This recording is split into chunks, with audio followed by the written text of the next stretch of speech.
We, uh-oh. Hello. This is Mickey Wright with Beauty Superstars Talk. Want to welcome everybody tonight. It's like this is your backstage pass to experts in beauty, and I'm super excited about tonight's guest. We're on our last leg of the barbering month, and barbering has traditionally been a career away from many Black-owned businesses, or to own businesses and to make a living, even right out of slavery, before they were jobs like we know them right now. Barbers have always been a really vital part of every community.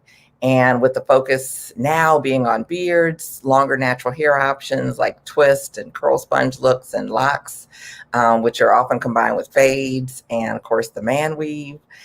Today, barbering has really evolved into one of the fastest growing segments of the multi-billion-dollar beauty or beauty and barber industry. But where are the people who are providing the services, and how are they doing?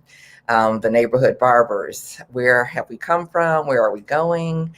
And how do we keep the business, the legacy that we've created of business ownership and entrepreneurship alive for those who may not want to pursue like a traditional college, 9-to-5 path? So all of that and more is what we're going to talk about tonight with my last guest of the month, Mr. Sherod Holloway. And he's a barber who's gone from the barbershop to the boardroom and to the state boardroom, to be exact. And I want to welcome you, introduce myself. My name's Mickey Wright again, and I'm your host. And if you're on YouTube with us, I want to invite you to subscribe and ring the bell so you won't miss any of the upcoming episodes, which promise to be really cool. I want to welcome everybody from all the different platforms and invite you guys to share your comments and your questions, as we go along. So let's see. And I also want to tell you why I'm here, why I'm so committed and passionate about interviewing and sharing the story of so many Black artists in the beauty industry who are doing amazing things. And I actually started Beauty Superstars Talk to celebrate Black artists in the industry who are excelling. And I've spent my career in this industry as an award-winning hairstylist and educator, helping thousands of other stylists and salon owners to excel. I'm also second generation in the business. I have my mom and a sister that are in the business as well. And I was one of the first African-American owners of a full-service salon and day spa in the country. And you could say, just in short, that I love the beauty industry. Beauty Superstars Talk was actually born out of the murder of George Floyd and the racial tensions that erupted right after. And all of that quickly spilled into the beauty industry. And for anyone who may not know, the beauty industry is still one of the most segregated industries in the country, second only to church.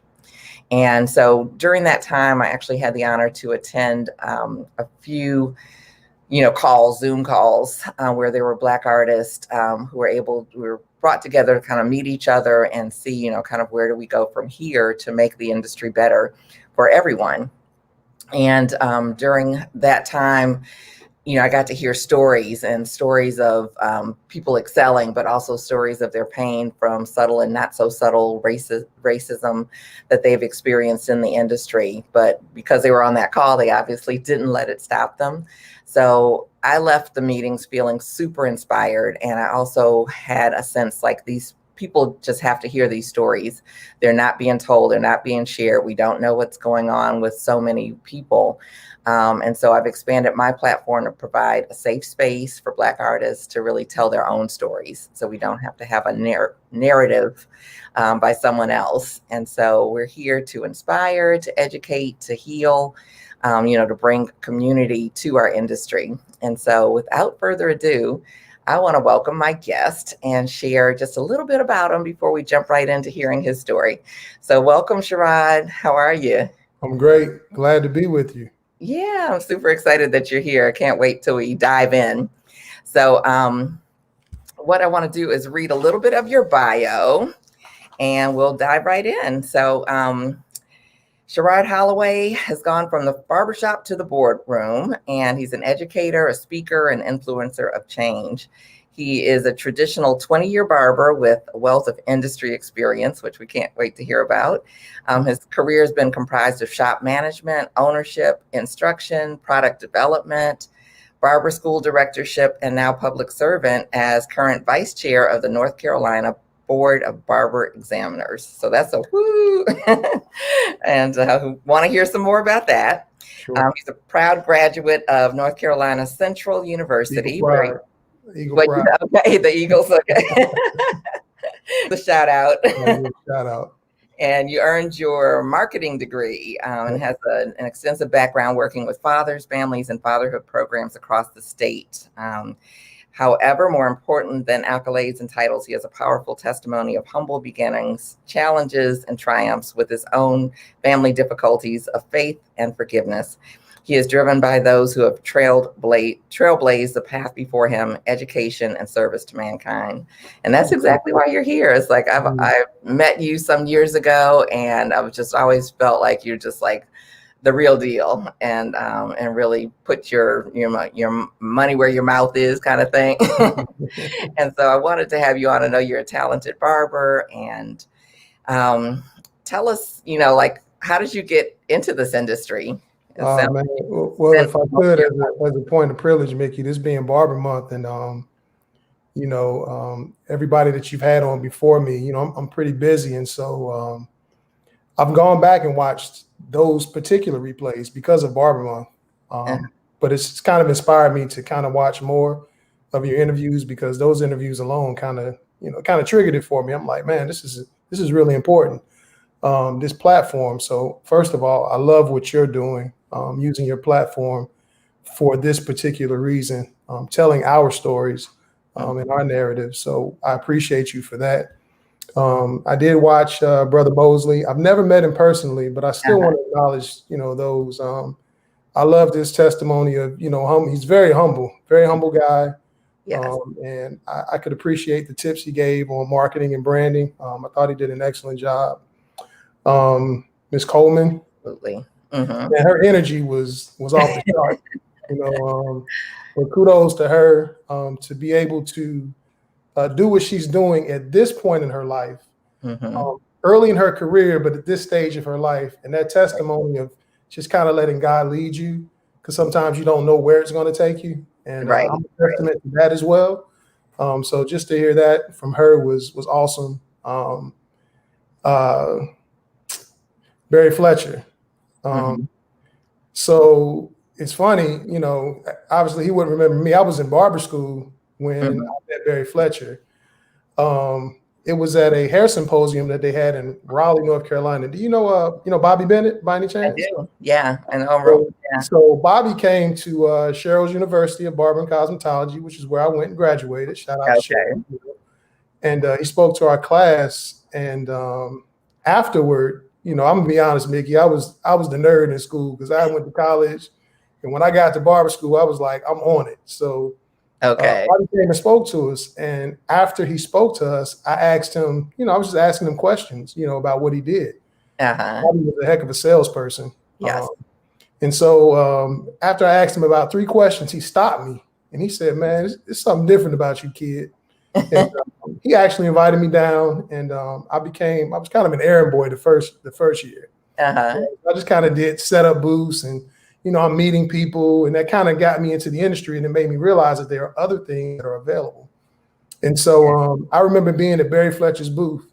I'm like, man, who is this guy? Like, there's so many people around this booth. All the women were at the booth, and I'm like, man, he even had product back then. This is like maybe 98, 99. Wow. So then, even then, I started to see things differently about our industry, as opposed to just being behind the chair and cutting hair. So, shout out to Brother Fletcher and being able to enjoy his life at this point and do the things that he wants to do as well. And then last but not least, I got to shout my brother. That's my brother, Eric Cheek, who's my classmate as well. And awesome dude. He's always the realest in the room. Super authentic. He holds no punches. He's going to always give it to you straight up. And his challenges and the way he talks about fatherhood, he's serious about that as well. Mm-hmm. I just wanted to, he doesn't have to beat himself up because he is a great guy. And I know he feels like, sometimes we never feel like we do our best. But, that guy, just an awesome dude. I call him friend and I can call on him as well, just like he said about me. So, I just wanted to acknowledge them first because I thought they did an awesome job. And the follow up behind them, how did I get into the industry? I'm not one of those people that started cutting hair when I was 4 years old. I'm not that guy. I quite honestly, Nikki, I didn't even know I could cut hair. I had no idea. I was actually in college when I found out that I had a gift, and I call it a gift on purpose. And I can remember having $5 in my pocket this particular day, and I was either going to eat at McDonald's and get that 2 for $2, or I was going to pay the guy down the hallway to cut my hair in the dorm. And so I decided to eat, and I had a pair of clippers. And all barbers know that first pair of clippers are what we call the home walls.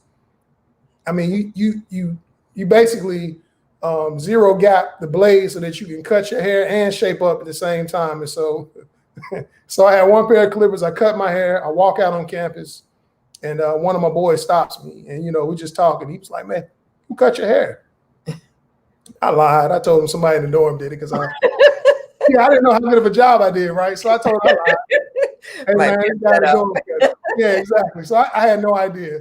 So he was like, "Oh, well, you think he'll cut my hair? He did a good job." And so obviously when he said I did a good job, I said, "Oh, well, I did it. I'll cut your hair."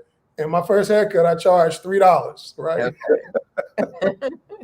And so it just kind of spawned from there. And I just started building relationships and establishing, like my craft and my skill and my gift at that point, but having no idea that I could cut hair. I was apt to go to the barbershop, living in Cincinnati. I can remember my neighborhood barbershop, and I was entrenched, like there are so many memories about that spot, community wise. I met Muhammad Ali in the barbershop. Oh, wow. Right. So, just so many things about that particular barbershop.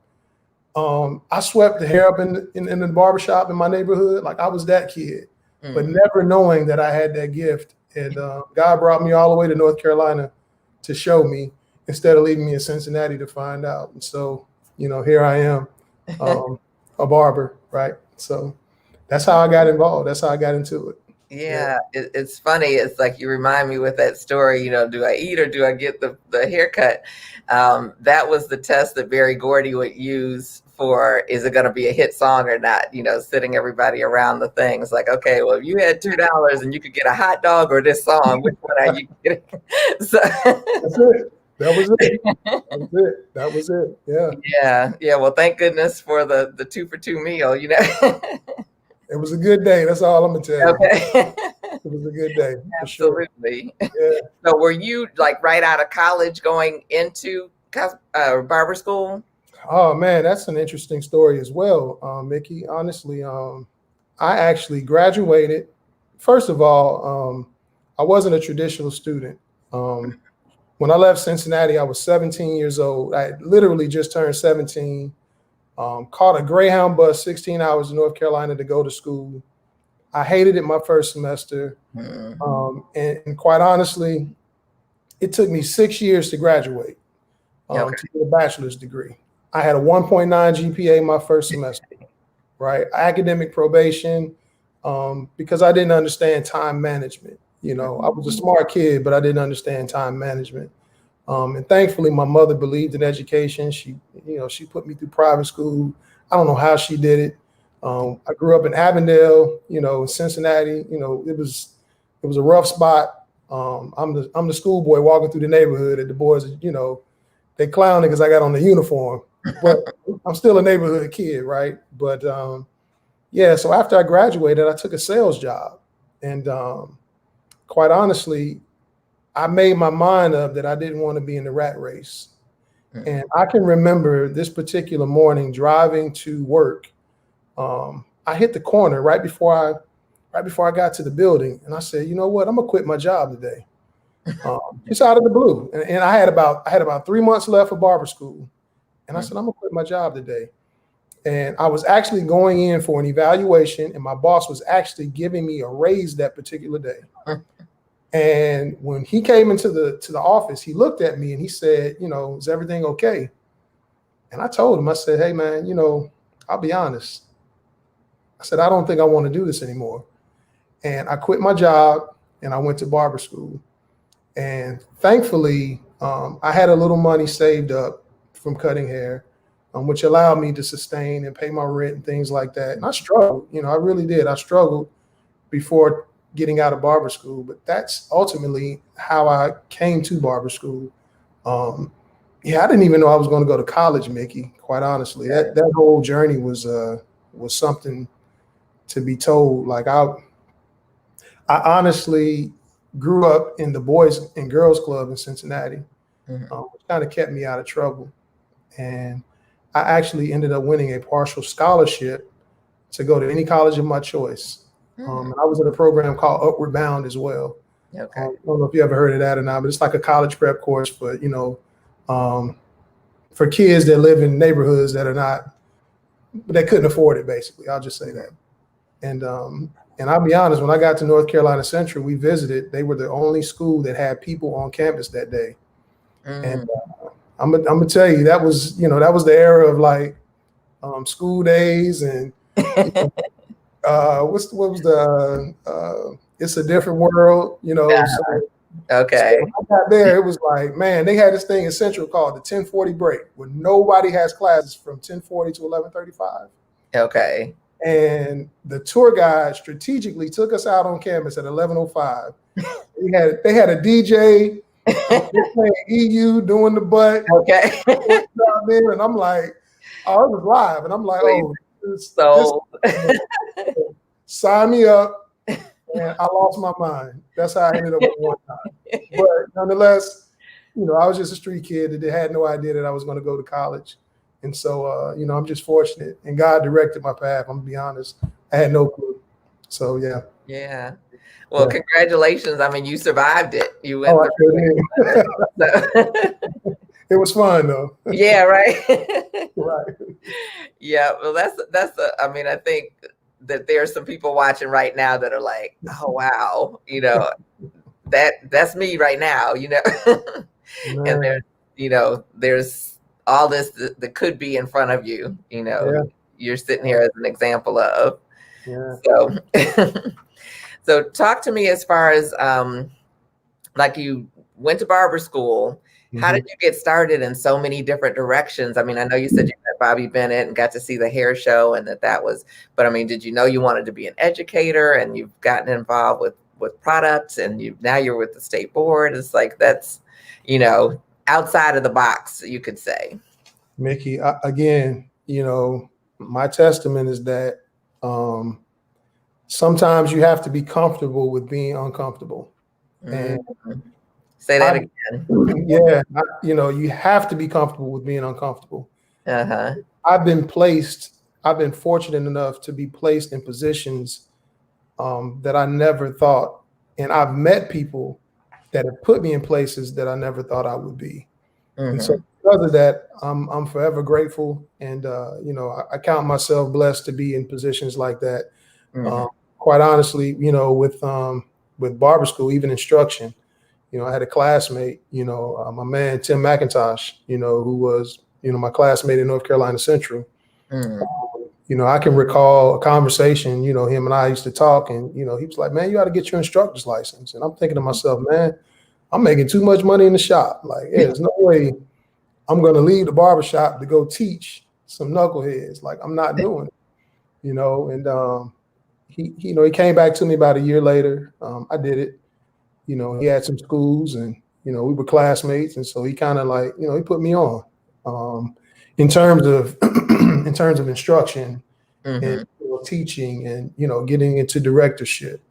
And so he entrusted me with a lot of that. And, you know, for that, I thank him for that, obviously, because we were peers and, you know, he was advanced. Like this dude, he dropped out of school to cut hair. Ultimately came back and finished, but he was serious. And so, it kind of prompted me to do some things as well, because when you see your peers doing things, you want to do those as well.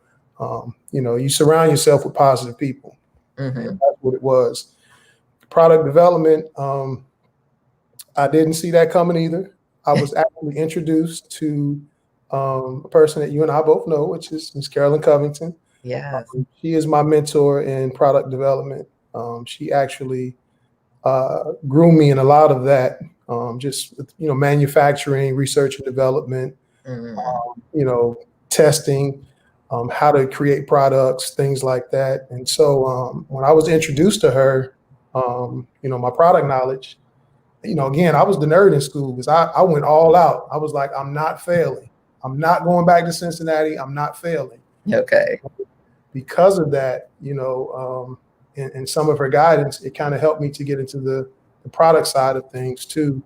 And I've learned a lot, made a lot of mistakes, had a lot of challenges, but ultimately it's been a great ride. Even with product development now, Skin X is the particular product that I have, which is a men's line, and we're actually transitioning now because of so many things that I've learned prior. We're transitioning now into a new phase and a new brand that's going to be powered by Skin X, but it's called Mentality. And so, ultimately, we're going to put some things out there as it relates to men's skincare. And, the whole concept of mentality is just that. I want brothers to have that aha moment. Skincare is cool. Hey, you can't just put anything in your beard and expect, your skin to be okay. Like, it's crying underneath. So wow. Hydration is the key, and if nothing else, I tell them, hey man, your lady don't want you rubbing on her with a rough beard anyway. Like, take care of your skin, take care of your beard. Grooming is okay. Yeah. And we start that early. I talk to young boys about that as well. I give them a regimen. I give them like 8 points. When you wake up in the morning, do it in this order. Here's what you do when you wake up in the morning. Because, I know we'll get into kind of the fatherhood piece, but because there are absent fathers, most young boys don't even know. They're never taught how to shave. They're never taught how to take care of their skin, right? They're never taught how to put on cologne, how to wear a tie, things like that. Yeah, moms can't really do that teaching. Yeah.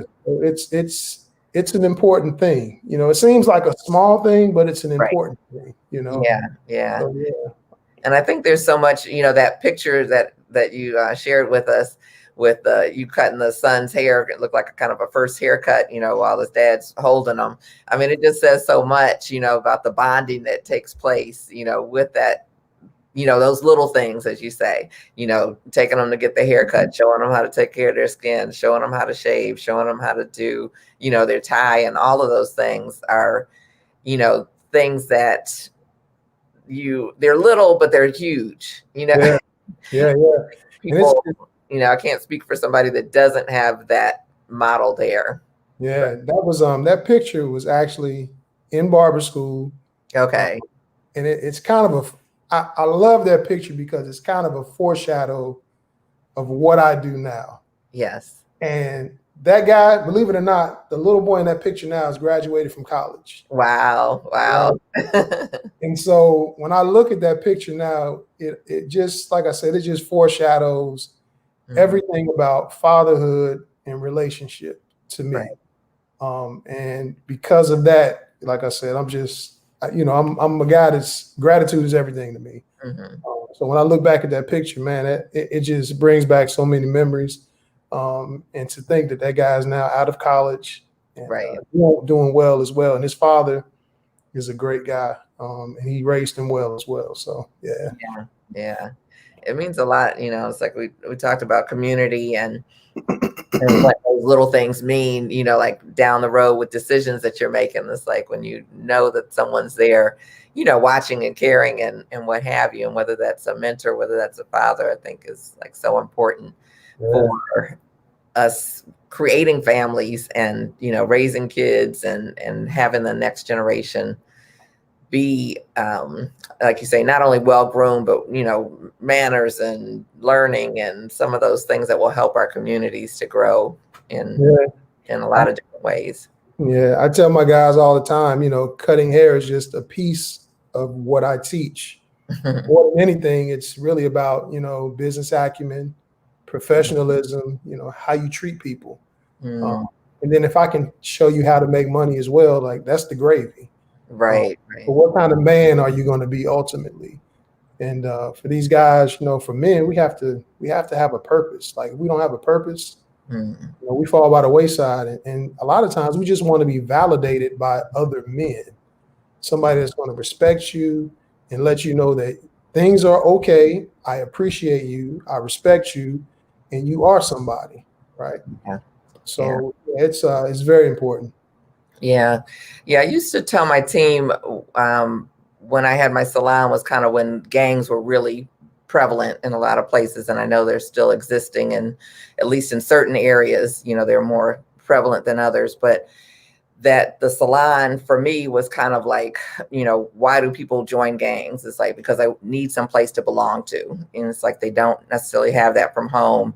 And so where else can they get it? And so the salon team that we built, it was like built on, this is where you belong. This is kind of the role you play in the family of, what we're doing here. And it's about business, but it's also about, growing the relationships with us as well as with our clients. And, it's like, I'm still in relationship with, most of my team, and many of them still have clients from back then. And so I think it's providing alternatives to people going, a different direction, because I think as owners, sometimes we don't really recognize that that's what people are kind of looking for.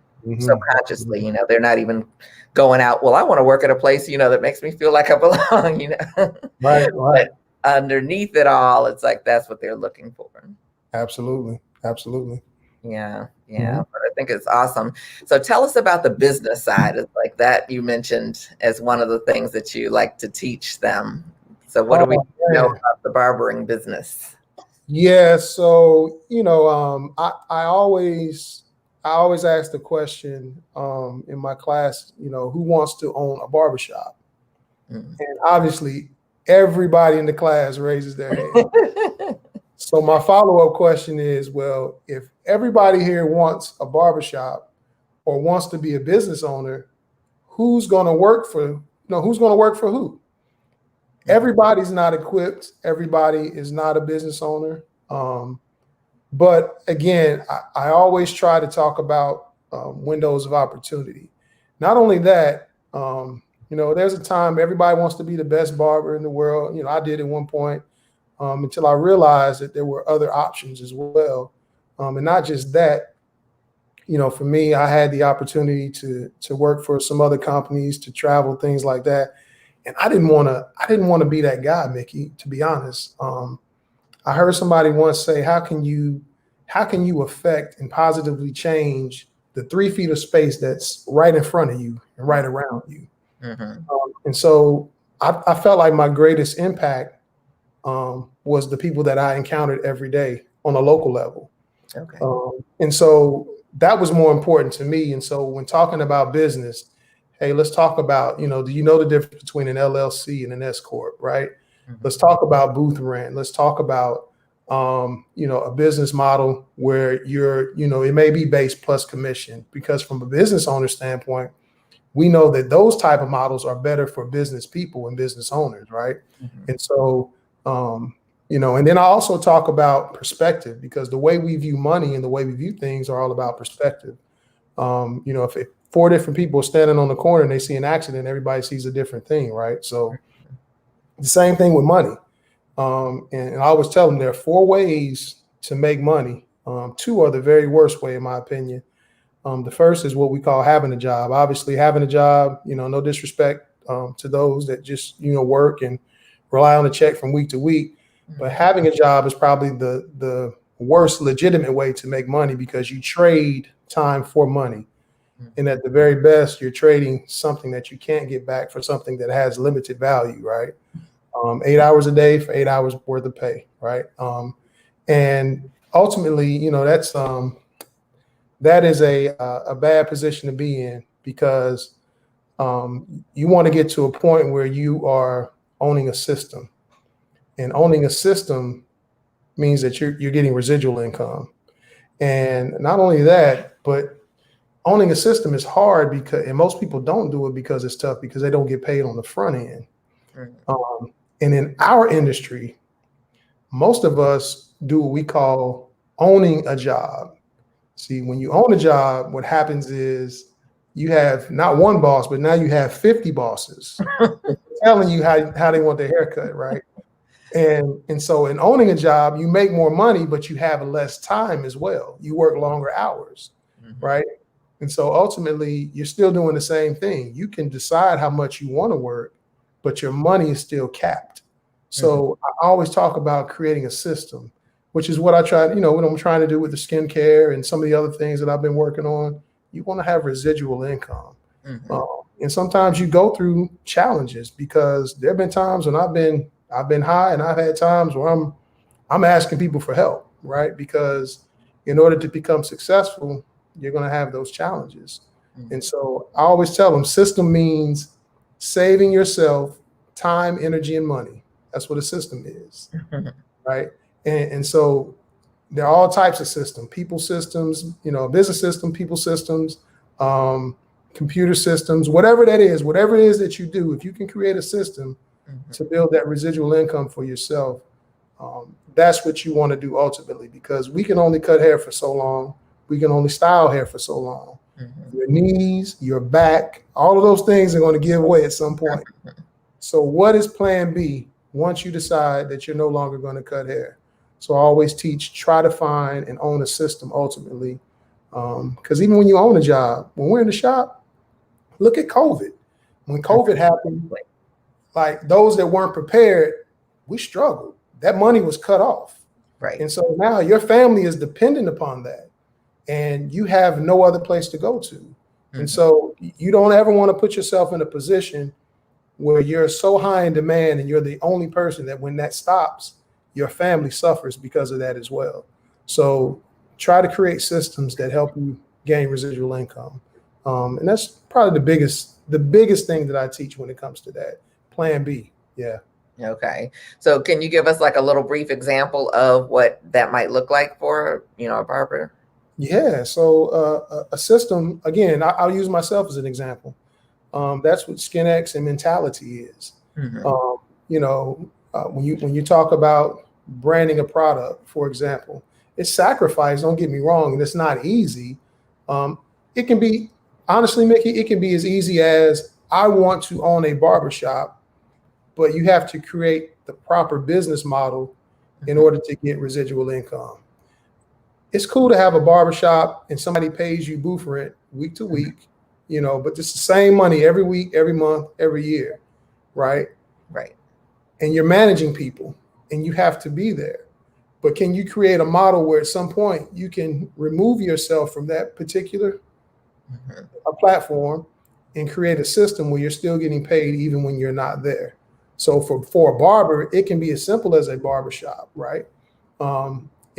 We see brothers doing it all the time now, Instagram, influencers, things like that. But you have to create a system that allows you to make residual income ultimately.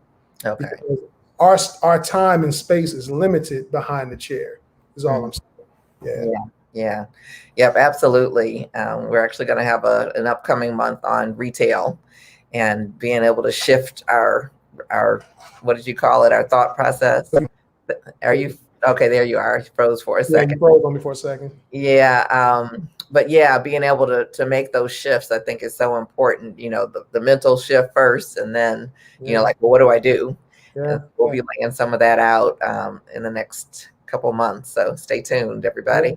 Yeah. And then also the last thing to that is, if it's not having a job, if it's not owning a job, like I said, the best way is owning a system.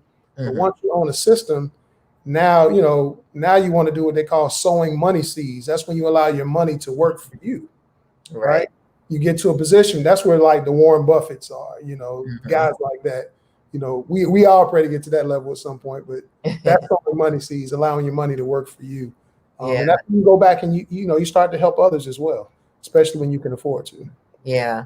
And there's a lot of people between, Warren Buffett and and zero that are starting to put those money seeds into action. So it's like you don't have to wait till you get there to because I think sometimes we think that it's like, oh well, when I make X, I'll start, saving or start, and we gotta shift and start pretty much now. We got to shift that mentality. We have to shift that mentality. Again, one of the reasons why I didn't want to, do platform artwork or work with some of the other companies is because I'll be honest, I knew a lot of these guys weren't really getting paid like they said they were. I get it. You might get that. They might pay for your hotel and your food, but, I know it, and for me, I was like, I want to do my own thing.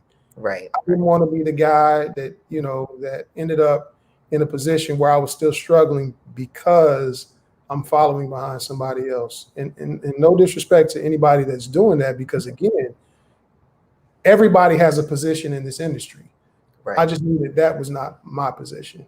Again, how do I effectively and positively affect change in that 3 feet of space right around me? Mm-hmm. Yeah, that's what I wanted. Powerful. Yeah, very powerful. Mm-hmm. So transition us into the state board. You were saying how you and my thoughts, just as I posted earlier today, it's like I got a notice that my license was about to expire. And I think about state board, then I think about it, it's like there's been some different discussions, whether the different states are going to get rid of licenses. I think about it then, but I don't always think about it. And I know most of us don't always think about it, but who's on the board, who's representing us? Do they even know the industry? Are they concerned with some of the things that we're concerned with? It's like we need to become more aware, or at least I think we do. So you tell us, Yeah, that's actually good, Mickey. First of all, your state board representatives work for you. Mm. Now, I know the cosmetology board and the barber board are, I think we froze again. Okay, there you are. Yeah, are separate. And so the barber board consists of 5 people. Mm-hmm. 4 of those 5 people are actually industry people. They are actually barbers. Okay. The 5th person is our public board member. And now that's North Carolina? This is North Carolina's barber board, correct? Okay, and so is that all the different states, or they vary? Yeah, it varies from state to state. In a lot of states, obviously some of the boards are combined, cosmetology as well as barbering. Right. Okay. So in North Carolina, the 2 boards are totally separate. Okay. And so we have a 5-member board. Again, 4 barbers, and me personally, I'm always pro barber. I've walked in barbershops and guys look at me as if I'm the police, right? Hey man, clean up, let me put some stuff, let me put it in order. I'm not that guy. I'm actually a representative of you. And what I need is for you, and I always implore barbers to get involved. I need you to tell me what it is that you need so that I can represent you. Because as a board member, I take that position so serious now, particularly since learning the history of barber boards. And I'll ask you earlier, but I don't know if you knew there was a gentleman by the name of, and I'm kind of going off base a little bit to get back to it, right? We need whatever you're going to share. Okay, so, and I'm going to come back to it, but there's a gentleman by the name of John Merrick, Merrick, my barber hero. And a lot of us in North Carolina have heard of what we call the Black Wall Street. There was a Black Wall Street in Tulsa, Oklahoma, but there was a Black Wall Street in Durham, North Carolina as well. And John Merrick in 1890 was worth over $100,000. And he established the world's largest Black-owned business, which was North Carolina Mutual Insurance Company.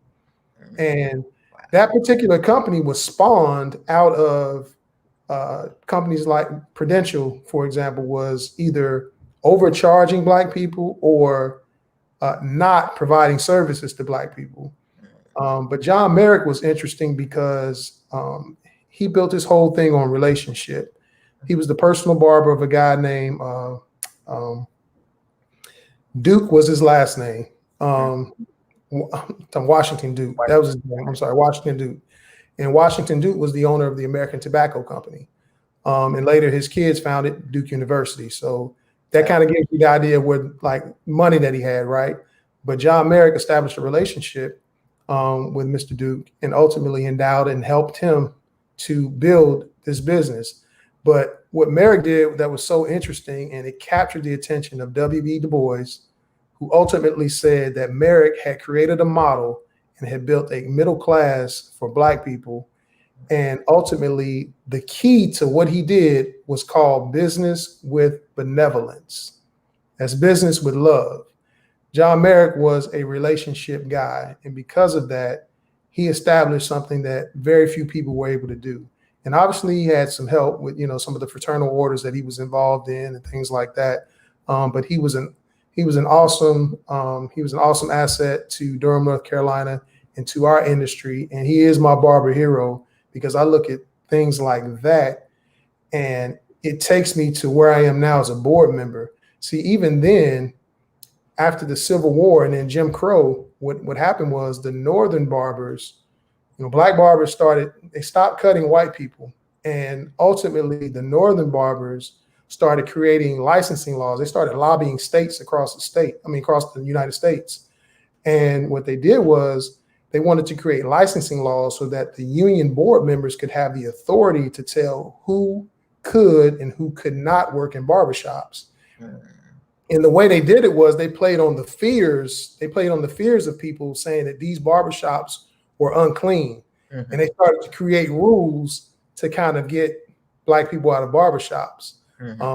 But the fight and the struggle to not to allow that to happen ultimately worked.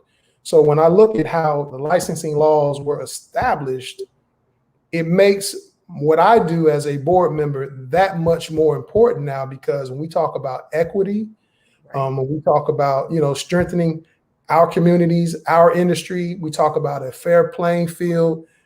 That's my job now. Giving the opportunity to help someone out. And again, being fair in doing so, but then also being able to help people out, because I'll be honest, I see it all the time. I got a few minutes to basically decipher if a guy is worthy of getting a license or not. And sometimes that's a tough decision to make. But ultimately, coming from where I come from, again, perspective, I understand sometimes why you've been in those positions, and not that you're a bad person. You just need another shot. And so for me, my job is to make sure that I make the playing field fair. I'll give you another example. You ask if we care, right? I can recall being in a meeting, and this is public information, so I'm not giving anything away that I can't talk about. But I can recall being in a meeting, and we were talking about the North Carolina State Board test, right? And I said I think the test is ethnically biased. I've always felt that way, because when a person in North Carolina goes to take their apprentice exam, or if they go to take their registered exam, because they have to take two different tests in North Carolina. You have to bring a live model, and your model has to have 2 or 3 inches of hair all the way around the head. And then they also have to have a beard, right? Because you have to shave. Well, I don't know too many brothers walking around with a full head of hair like that and a beard. And if they do, they probably don't want you to cut it. So what happens is, what we did was we ruled that now you can bring a mannequin to take your test. Right? And I'll be honest, Mickey, people don't like change. People were upset. A lot of people were like, man, that is the dumbest thing I've ever heard. How are you going to do a shave on a mannequin? Like they went off. Some people were okay with it, but a lot of people went off. But my thought process was this: if you pay for a test, which is going to cost you close to $200 to take a test, and let's say you're traveling from Charlotte, for example, right? Now you have to spend gas money. that's wear and tear on your vehicle. You're probably going to have to pay the person or compensate them for being your model and taking the test, right? You're probably going to have to pay for a hotel room because the test is at 8 o'clock in the morning. So you spend all this money. And then when you get to the state board, they reject your model. And now you got to rinse and repeat. You got to do it all over again. Most of us don't have that kind of money. Right. So again, my thought process was this. Do I care? Yeah, I do. Now, if you bring a model, if you bring a mannequin to the state board exam, right? Now you're in the room. Now you're in the examination room. You got a 50-50 shot. If you mess up, it's on you now. It's not on us, right? And so the mentality was just to get more of us in the room so that we have a shot of passing the state board, getting our licenses, and ultimately being able to create, income for ourselves ultimately, because that's what it's about. So to answer your question, yes, we do care. We do. Wow, that was like, wow. I am loving getting all of this history with our industry, because I haven't known a lot of it, and I know a lot of other people don't know a lot of it. And I'm I guess the geeky person anyway, who likes to know, like, wow, it's amazing that there was a barber who was the founder of North Carolina Mutual. Is it still in existence? I don't even know, to be honest. Oh yeah, North Carolina Mutual is still in existence. Okay. Yeah, still downtown Durham. A lot of old money in downtown Durham still. So right. That's that is mind blowing. So that's number one. And then like you share with us the history of the barber boards, and you were saying, I want you to walk me back through that a little bit as well. I don't know if everybody else got it, but and the North, when they were during the Civil War, was around the time when this was all transpiring and the boards were being set up. This is post antebellum, so this is after the Civil War. Okay. And going into the Jim Crow era. Okay. Right? So around that time, because it was separate but equal, what was happening was at first Black Barbers, from the history, we would cut. That's what we did. We cut everybody. Right. Particularly, we cut white. We were doing in slavery. We were slavery, and it was considered a menial job at the time. Okay. So ultimately, what happened leading up into Jim Crow, the separate but equal thing started. Black barbers started drifting away from cutting, white people, and ultimately, what John Merrick had to do was start depending on this now middle class that was starting to develop in Durham, and they were able to make money just by cutting Black people. But this across the country, this was going on all across the country. Okay. And so ultimately, the Northern Barbers, because white barbers now started to get involved in barbering more, and what they did was they played on the fears and the anxieties of people, saying that these places weren't clean and we had to reform public health. It was a public health issue. Right. These places that you're going into aren't clean. You need to come see us. And they started lobbying states across the country so that the union leaders could basically go and set the licensing laws to say whether or not, these people should be allowed to work in barbershops or not. And so ultimately, like I said, it was set up to boot us out.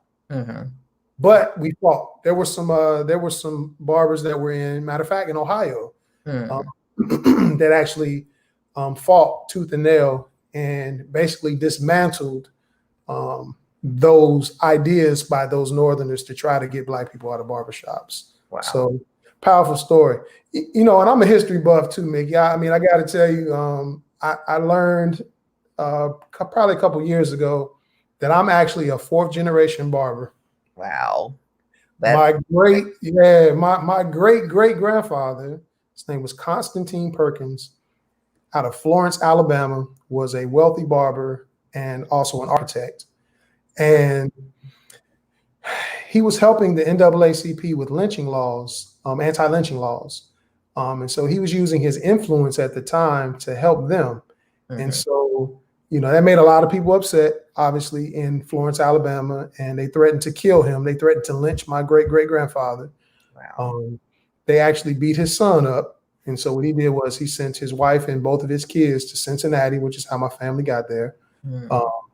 And ultimately, his white relatives, my grandfather was first generation mulatto, and his white relatives actually got him out of Florence, Alabama. Wow. But they burned his barbershop, and he was a wealthy guy and had to try to start it all over and lost everything. And so when we talk about good trouble, for me, it's in the blood. So, it's the bloodline for me. Yeah. And so when I say I'm on the backs of my ancestors and, just trying to do the right thing because of that and knowing where it comes from, it's history for me. And so, I'm grateful to be in this position. Yeah. And I'm always going to be pro barber for those listening. Always. You need something, call me. I keep the door open. Yeah. Yeah. Mhm. That's a powerful story. That is very powerful. Just both pieces, with the, what is it called? The, the whole history with the board, of barbering and probably cosmetology as well, but barbering, is really interesting and is similar to what I've heard as far as the early beginnings of medicine, modern medicine, that just this whole movement to discredit, the medicine woman or, the people who kept us alive for all these years. It's like, oh, well, they don't know anything because you need to go to our university and wear a white coat, for you to know something. And and then it's interesting to kind of flip it on, pre-COVID when there were so many boards wanting to get rid of licensing. And then we see, it's like all licenses exist, as I understand it, for public safety. Yeah. And so we see COVID come in and it's like, it goes back to our roots of sanitation, and hopefully our roots, Yeah, absolutely. In the salons, we know how to sanitize. We, for the most part have been doing that through the years. And now it's like, this is why we need to have a license. This is why we need to have training to be able to do what we're doing. That's right. Oh, that's right. Yeah. You're absolutely right. Yeah, absolutely right. Yep. Yeah. Yeah. And then your family history, it's like that kind of blows me out of the water. It's really interesting just to hear all of the things and all of the things that it sounds like barbers were doing way more than cutting hair behind the chair. Hey, listen, we did it all. I mean, just like you said with the surgeons, like barbers were barber surgeons. That's where we come from. Right.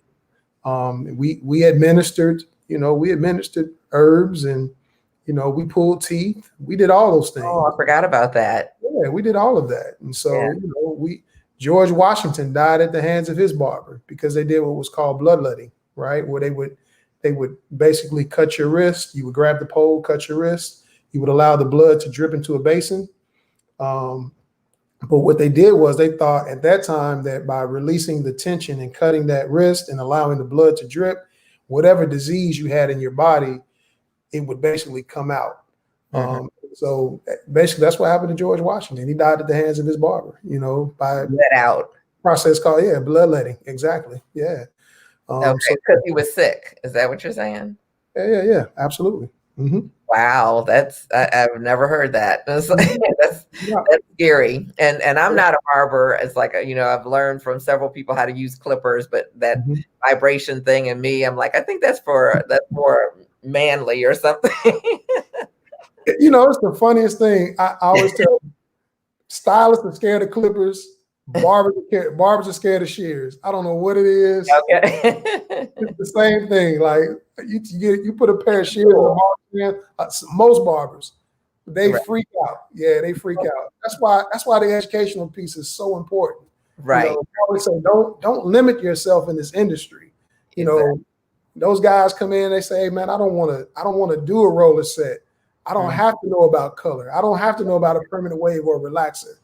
Yes, you do. There's a language in this industry that you must know. And if you don't know, you can't relate. You pigeonhole yourself if you don't learn those things. Right. And so I always tell, expand. You have to expand that. You don't have to do it, but know it. It opens up other doors for you. So, no, you're absolutely right.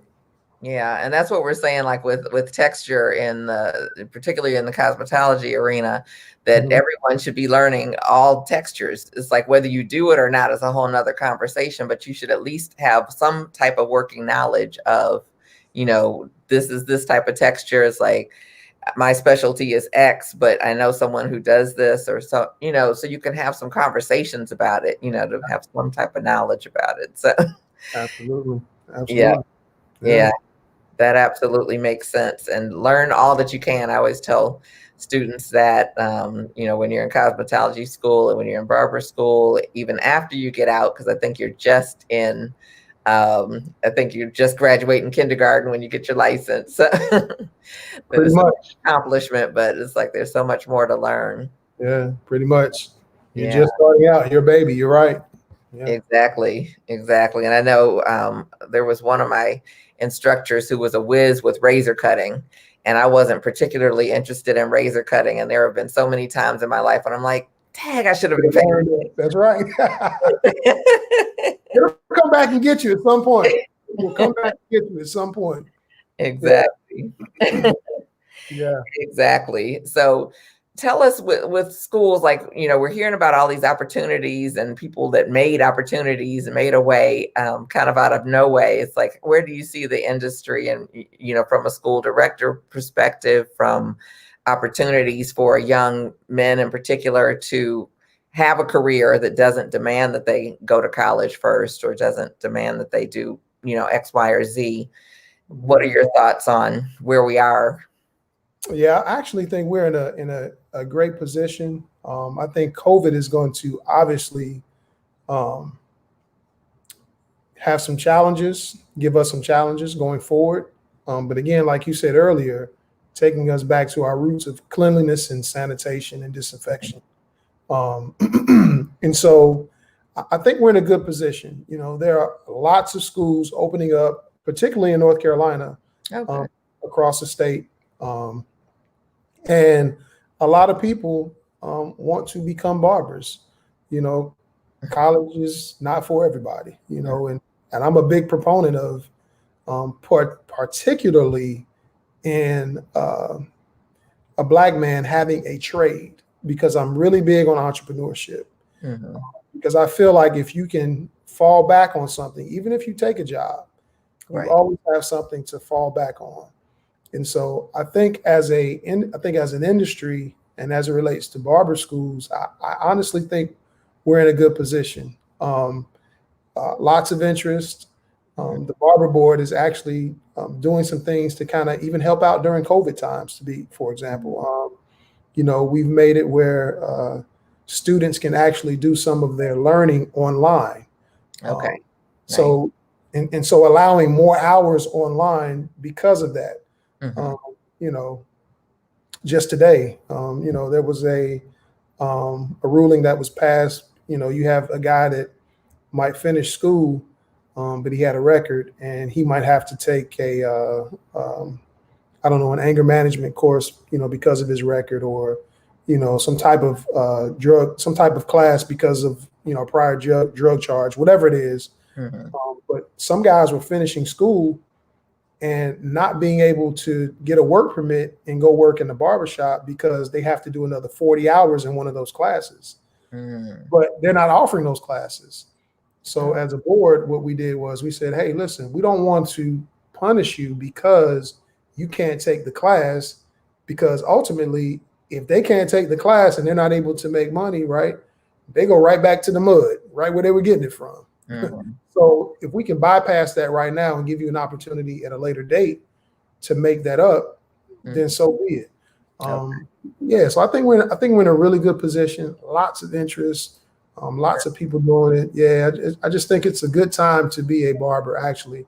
And I mean, obviously, you've seen, being a stylist, you've seen the barber industry probably explode over the past, few 10 years maybe. It is totally different than what it was. Than that, more recently than that. Yeah, even more recently than that, right? So I know when I was in cosmetology school, and for a while after, when you did a barber license, or barber, training, it's like to get your license, it's like the hour requirement was less, and you didn't do things like coloring and permanent waves, and it was kind of simply cutting and the razoring, shaving and all of that. And so, somewhere along the way, which has been quite a little while now, it's flipped the script where barbers come out and they're able to do like pretty much everything. Yeah. Yeah. Even in North Carolina, it's one of the hardest states to get, to get a barber license. Oh, really? Yeah, we require 1,528 hours. Okay. Yeah, most states don't require that much. And you're right. We want you to know all of it. Color, like I said, chemicals. We want you to know everything. We want you to be versed in it all, because we want to produce leaders. We don't just want, people that are in a shop cutting hair. We want to produce leaders ultimately. Wow. That's powerful. That's powerful. So speak to us in terms of what you see, what defines that, as far as being a leader. Oh, leadership. Again, like my hero, I told you, it's, it's business with benevolence. It's relationship. It's doing things out of love. I'm a really big proponent of, not burning bridges. You never know when you're going to need somebody. I got some stories on that with Mickey. So, we don't want to go too deep with that, but, when I think about a lot of that, let me see. When we were talking, I jotted down a couple of things. So when you talk about leadership and what that means to me, it's really all about influence as well. Titles don't mean a whole lot to me, I'll be honest. And so like, even like I give an example, Facebook, I'm more of a browser than a poster. I'll just say that, right? And so for me, I'm kind of a background guy. And, where I grew up, the left hand may not know what the right hand is doing. Like I'm going to always be low key, but it doesn't mean that you can't have an influence or an impact and be a leader. And so to me, a lot of that, like I said, is business with benevolence. I think you have to, servitude is another word I use when I talk about leadership.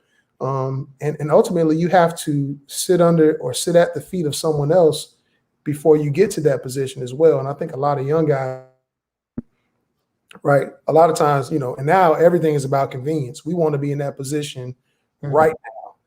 And it doesn't always work that way. So servitude is big. Forgiveness is another word. And nobody wants to follow somebody that they think that thinks they're better than them. Right. And whenever I meet people, I never look at what I can get from somebody else. I'm always thinking in terms of how can I help that person? Because ultimately on the back end, they'll do whatever, to help me on the back end. So again, like I said, servitude's big. Those are just some of the qualities when I think of leaders, and I think it's being humble as well, Yeah. Titles don't mean anything. People look at you and put you in esteemed positions, and they look at you a certain way. And then when they talk to you, it's like, oh man, this guy's all right. I didn't know he was like that. I don't carry it like that. I'm in a position to create some influence and to help people. That's how I look at what I do. Right.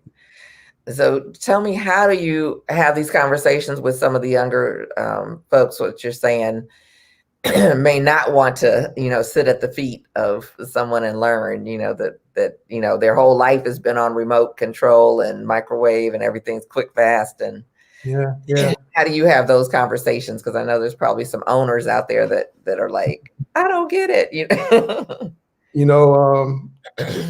It's a tough sell. And everyone does not fall in line, and you can't help everybody. Right. Sometimes you have to, sometimes it's those that want to be helped that you take in and you do a little more for. But, ultimately, again, just being able to relate, but then also just imparting that information and believing in that person. Let's not forget that with men, we're still dealing with egos. And so, if you can edify a person, if you can build them up, because that's the thing. You really want to build them up and let them know that they're important. Mm-hmm. And let them know that what I do is I always tell my young guys, hey man, you know what? I'm dependent on you. Mm-hmm. I want them to feel like they don't want to let me down, Mm-hmm. because I'm putting it all on them. The onus is all on you. It's all on your back, man. If you let me down, it's gonna break my heart, man. Like, look out for your boy, so I always try to put the onus on them and give them more responsibility. It doesn't always work. Sometimes they mess up, but when they do, guess what? You got to edify them, build them back up again. It's okay. Most young men have never had responsibility. Mm-hmm. Growing up in the house, if you got a brother and a sister, most times the sister was in the kitchen with mom, cleaning up, washing dishes, playing house, whatever, and the boy was outside doing whatever he wanted to do. Wow. No sense of responsibility. But then you get him at 18 years old, and you expect him to be a man, but he hasn't done anything to become a man, is what I'm saying. Mm-hmm. You haven't given him anything that builds him up to be a man. Wow. He's a man in stature, but he's not a man in character, Right. in morals and value, things like that. So we want to build that up. And like I said, it's a tough sell sometimes, Mickey. I've been burned quite a bit. Don't get me wrong. Mm-hmm. But it's all worth it when you have success stories, for sure. Right. Yeah. And sometimes I think, our biggest lessons come from when we, quote unquote, fail, the times where someone may let you down. It's like, it may hit them a little bit later, like, ooh, it's like, maybe I do need to step up my game. Yeah. Fail to succeed is what we say. Fail to succeed. Failure is not the worst thing. It just means we're going to always have more failures than success. We just got to get up and do it again. That's all. Yeah. It's part of success. Yeah, it's a part of success. Everybody forgets. It's the resilience. You have to have that resilience. Right. Just sticking to things. So, I actually enjoy, I've had the opportunity to work with several initiatives as it relates to, young men and fathers. Mm-hmm. Even earlier today, I was in a conference. It's called Fathers Incorporated, and it was called The Blueprint. And they were talking about a little bit of everything, but it talks about, there was one segment that was called Poverty. Like, why does poverty look like me? And it was relating to Black men. They talked about what do you call? I had a brain burp there. Child support. Child support. They were talking about child support. Mm-hmm. They showed a movie called Dark Hearts, and men don't particularly know their rights when it comes to things like that. But always trying to educate. Most times, men don't want to go in the courtroom anyway because they may have had a record or something, right? Mm-hmm. And a lot of the stuff was designed to keep the men out of it anyway, right? Mm-hmm. But knowing your rights, knowing your place, how to help your family, some of the stuff that I've done. I was introduced to a curriculum called 24/7 Dad. Mm-hmm. It's based on 5 pillars, self-awareness, caring for self, fathering skills, parenting skills, relationship skills. And a lot of this stuff is really just it seems like basic information, but we go to like family history. What does it mean to be a man? Communication, co-parenting. Like, we get in, and what happens is it becomes a support group for men, because most times men don't have anywhere to bounce that stuff off of anybody. Mm-hmm. We talk about toxic masculinity, right? And men being in the man box, and boy, you're not supposed to cry. Get up, wipe it off. That's just not what we're supposed to do. We're not supposed to show emotion, but we need to change the narrative. And I love what Eric Cheek said when he was on your show and he talked about tenderness.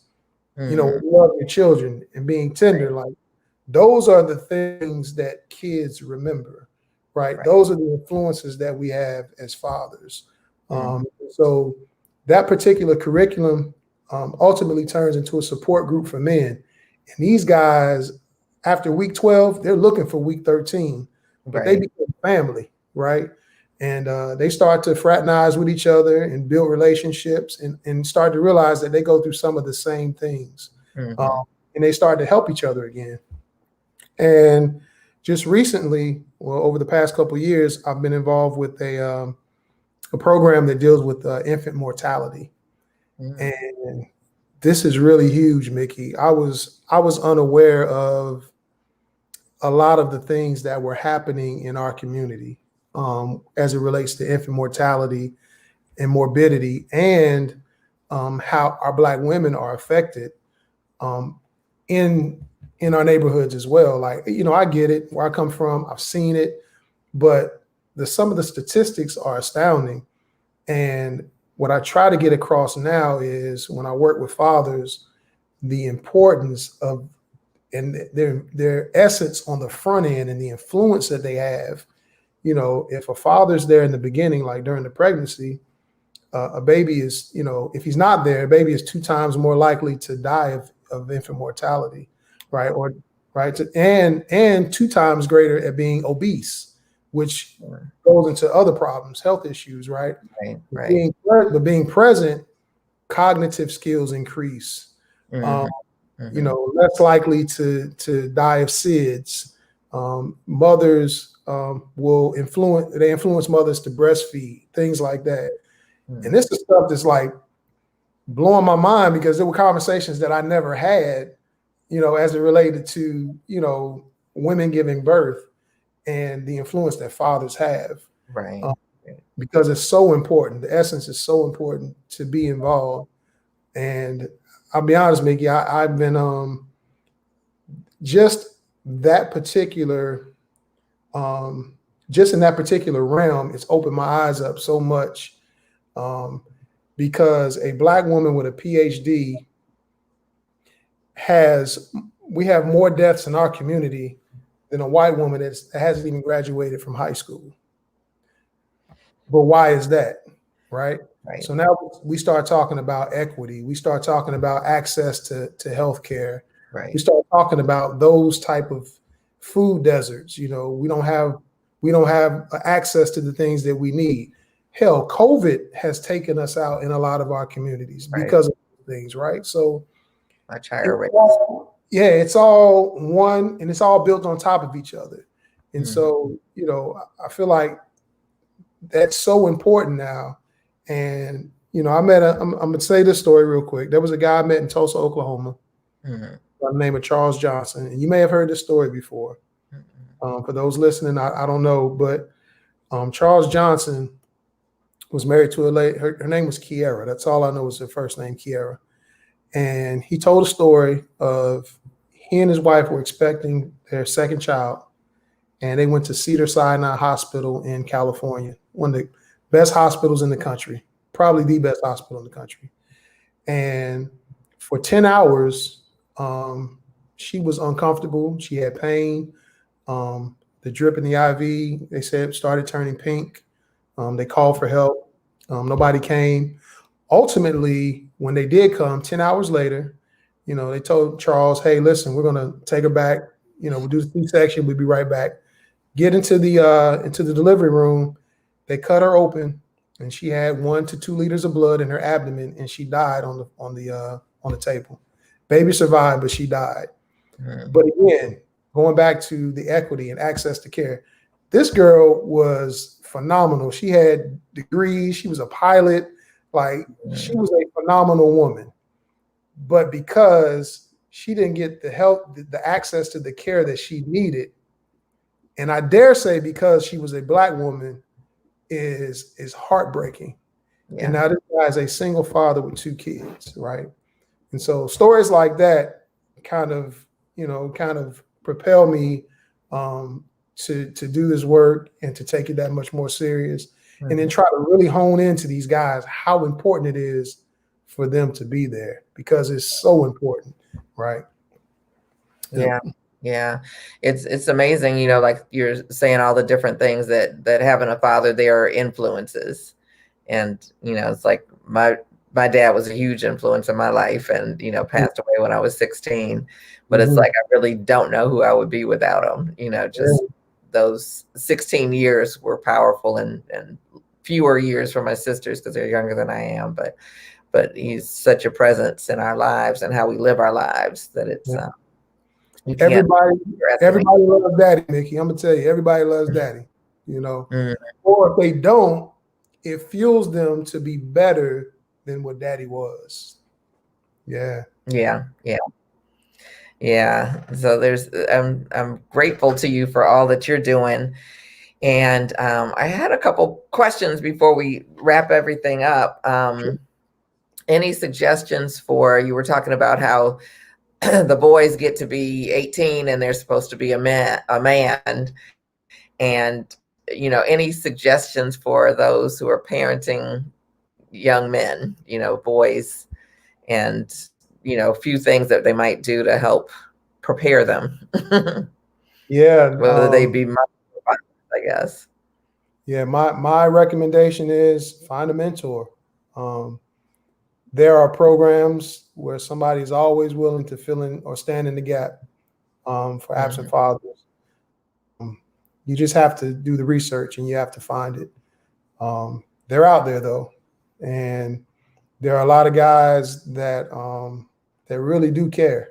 And so again, we want to build leaders. We want to build leaders. Some of the fraternities that are out here, mine included. I'm a member of Kappa Alpha Psi, and we have a national mantra where we do a program called Guide Right, and we try to remediate the deficiencies of young men, and we build them up, and ultimately we want to prepare them for college.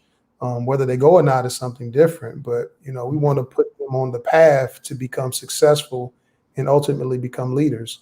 So Alpha Phi Alpha has programs, Omega Psi Phi, Phi Beta Sigma, and even for the young ladies, some of these sororities, they have programs as well.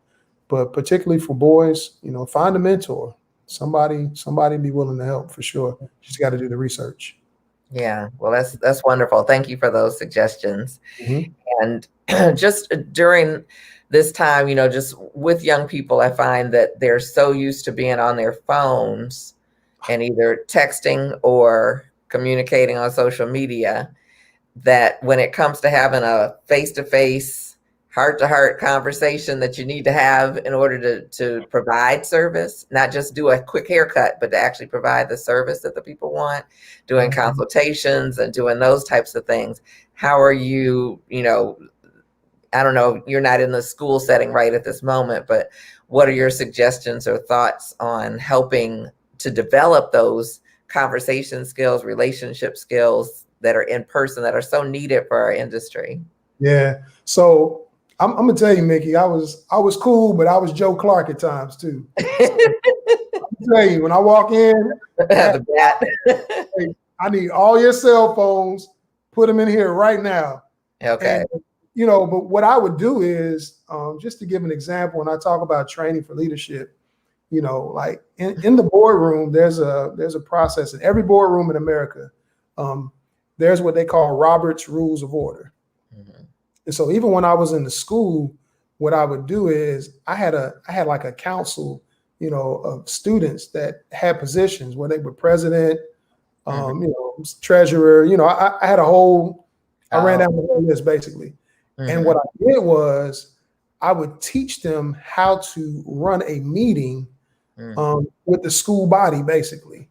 And I would interject, but I would allow them to run the meeting so that they could learn how to do it. Because again, it develops those leadership skills, and again, being comfortable with being uncomfortable. And so I would try to put my students, when I was in the school setting, to put them in positions where we had to communicate with one another. And I knew it wasn't always an easy thing to do, but you have to force that sometimes. But again, even when they buck, you have to let them know that you care. Right. This generation is a little bit more sensitive. I got to be honest. Right. But, and no disrespect to them. It's just different, Yeah. But you have to meet people where they are. Mm-hmm. And so, those cell phones, man, thank God they didn't have them when we were coming up. I'm gonna be honest with you. but those cell phones can be the blessing or the curse. Right, right. Again, there's some things that you can do with the phones too. Sometimes we would Right. we'd have games on the phones where we would interact and do schoolwork as well. So, Mhm. but you got to force those conversations sometimes. Right, Yeah. right. Make it uncomfortable.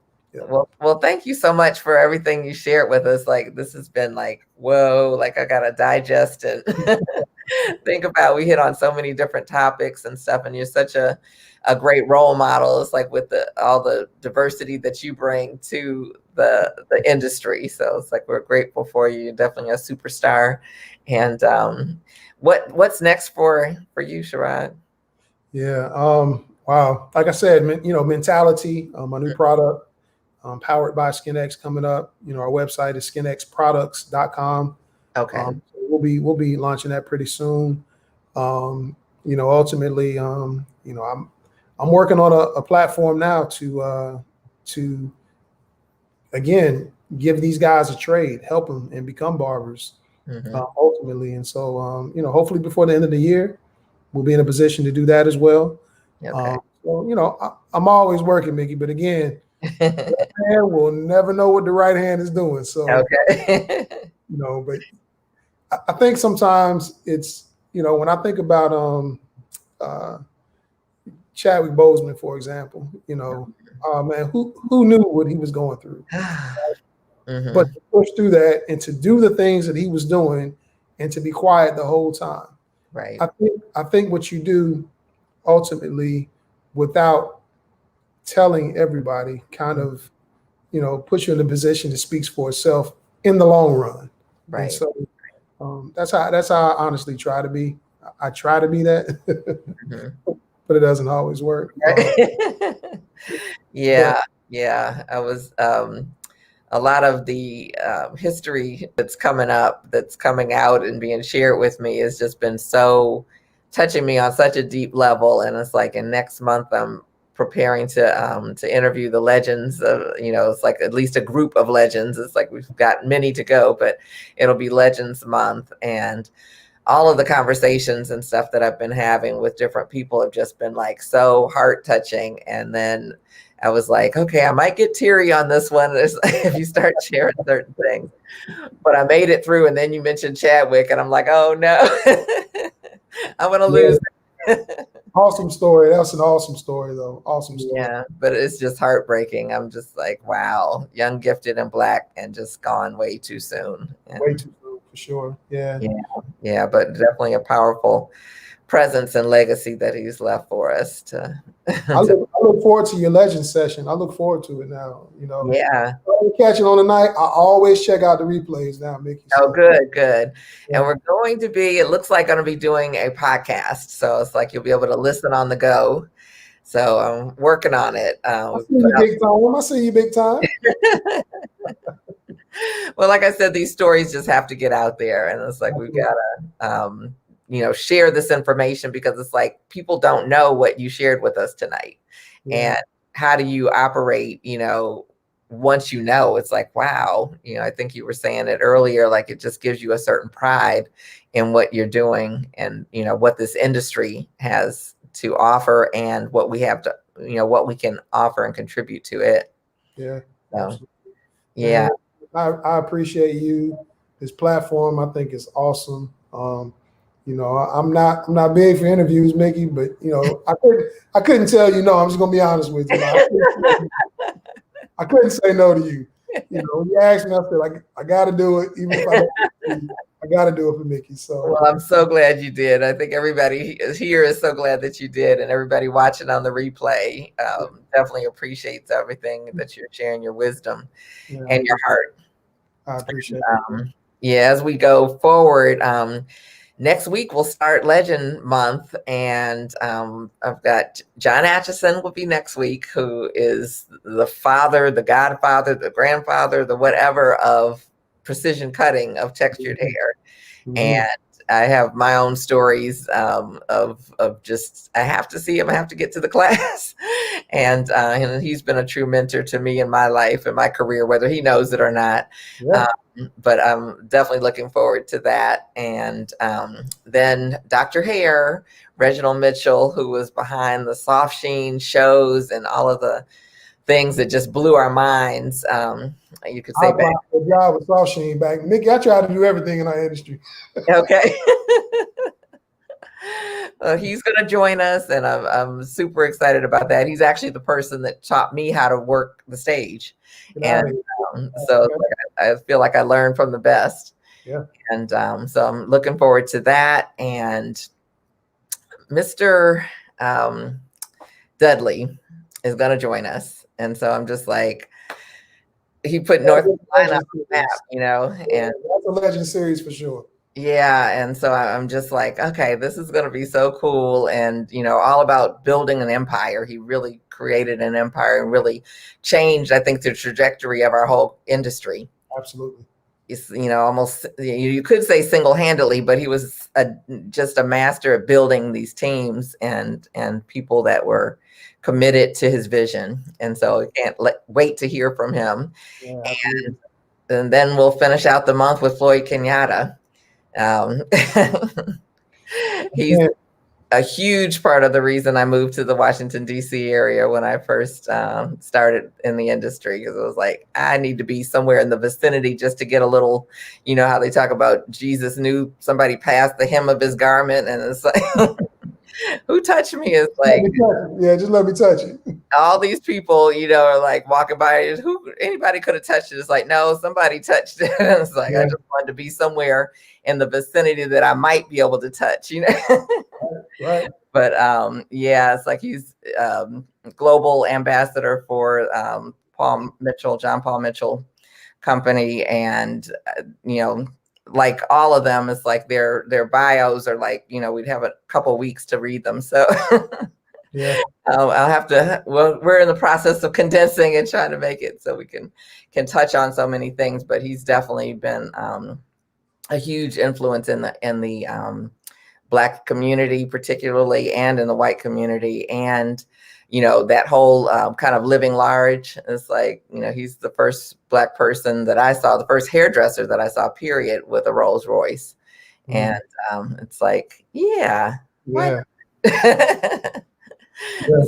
I'm definitely looking forward to all of next month. I hope everyone else is looking forward to it the way that I am. And say that again.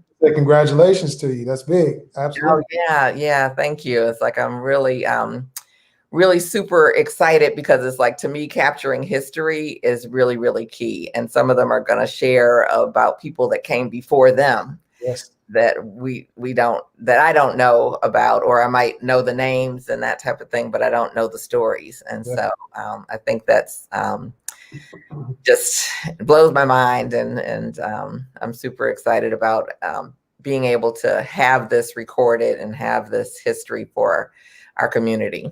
Yeah, for sure. Yeah. Kudos to you, Mickey. Thank you. Yeah, just a blessing. And I appreciate you and all that you're doing, quite honestly. Yeah. Well, thank you. Thank you. It's an honor. It's like I've always prayed to be a channel when I'm teaching and doing things that connect me with people. And right now it just feels like all of this is just kind of coming through me, and I'm just like wowed by it myself. Like, oh my goodness. Okay. Sure. So pray for me to be able to keep all the pieces moving. And hey, listen, you can handle it. We're built for this, so we'll be fine. Hey, yeah. Stylists are the hardest working people in the world. I'm telling you, we are that hard. True. So you'll be okay. I know you will. That is absolutely true. We're the hardest working folks around. Yeah, absolutely. Yep. So thank you so much again. Thank you for joining us. Thank you, everyone that's listening, whether you're live or on the replay. We appreciate you. Again, subscribe if you're on YouTube. It's like the followers are growing. It's like I want to help more people know about this, get more students that are involved in hearing some of these stories, to let them know what they're getting into, because it's bigger than being Insta famous. So. Yeah, absolutely. If as a point of privilege, if I could just leave you with one of my most favorite quotes ever, it's by my fraternity brother, Arthur Ashe, who to this day is still the only Black man to ever win a Wimbledon and a US Open. Wow. And to be #1. Those were his achievements. But he was also an activist. And one of my favorite quotes from him is, from what we get, we make a living, but what we give makes a life, right? So you think about that and the things that you're doing, kind of the realm that I'm in, it's okay, and when we give to people, it makes lives, and ultimately they become, good folks. So, it's one of my favorite quotes, and I try to live by that for the most part, because it's not about me. It's always about who you can help. So, yeah. We're just going to leave that right there. Nothing else to say. It's like, again, I'm Mickey Wright. I'm grateful to be here. Grateful for my guest, Mr. Sherod Holloway, and grateful everybody that's here. Feel free to visit beautysuperstars.com. It's like there's a free gift on there for you to get your finances straight during COVID. And and if you're interested in, progressing your career, it's like I'm doing a special mastermind that's going to be starting really right away. So if you are interested, reach out to me on any of the channels through email, mickey@beautysuperstars.com. So take good care, and we will see you next week with our Legend series. So thank you for closing out our Barber series. Listen, it was an honor, and I was humble, and best wishes to you. And I look forward to seeing you more of you. I appreciate you. Well, thank you. Thank you so much, Sherod. You take good care. All right. See you later. Okay. Bye.